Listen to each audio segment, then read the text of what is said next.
Welcome to The Explainer. Today, we're diving into something super simple, a story about 3 phone calls. But trust me, what it reveals about our relationships is anything but simple. All right, let me just start by asking you something. Think about it for a second. Have you ever really noticed how your voice changes? I mean, your whole vibe, your energy. It can do a complete flip depending on who's calling, right? Yeah, that exact shift, that's what we're digging into today. And we're going to do it by looking at a super common scene, a guy getting 3 different phone calls. It's a story you've probably seen or, hey, maybe even lived a bunch of times. Okay, so picture this. There's a guy just minding his own business, and his phone rings. This is the first call. Now pay close attention to his voice. Whoa, you hear that, right? Instantly. The tone is so formal. It's dutiful. You can almost hear the sense of obligation in every single word. It's like he's saluting through the phone. So, any guesses who that was? I mean, with that much respect, it's gotta be his boss, right? Of course. Okay, so a few minutes go by, and the phone rings again. But this time, it's a whole different story.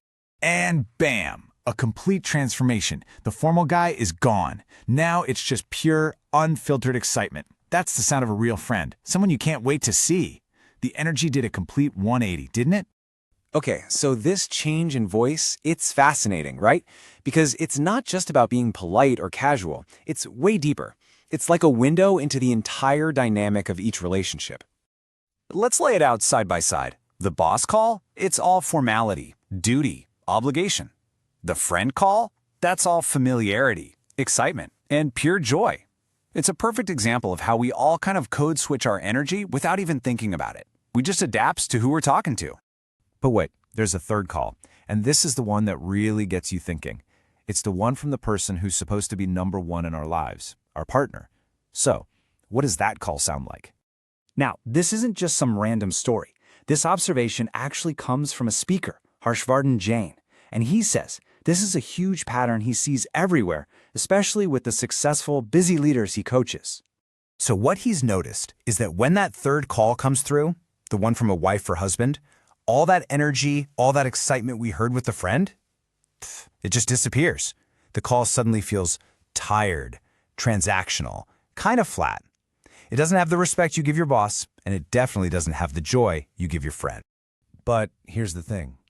It doesn't have to be that way at all. And the speaker, he actually shares this amazing example from his own life that totally flips this pattern on its head. We're talking 15 years. 15! Now, after that long, you'd think maybe that initial spark in how you talk to each other might have faded a little. But for him, not at all. It's a completely different story. He tells this story about how he'll be in a meeting with other leaders. His wife calls, and when he hangs up, they'll lean over and ask, "Sir, was that your girlfriend?" And he just smiles and says, "Yep." I mean, the energy and laughter in his voice is so real, so vibrant. People just assume it has to be a new relationship, not a marriage that's 15 years strong. So what's the secret? It's pretty simple, actually. It's a choice. He says he and his wife make a real effort to talk to each other with that same freshness, that same excitement they had on day one. It's all about not letting the most important person in your life become the one you take for granted the most. And really, that's the big idea here. That's your takeaway. It's about being intentional, about choosing to keep that freshness alive in the relationships that really, truly matter. So here's a little challenge for you. 3 steps. First, just start noticing. Pay attention to how your own voice changes.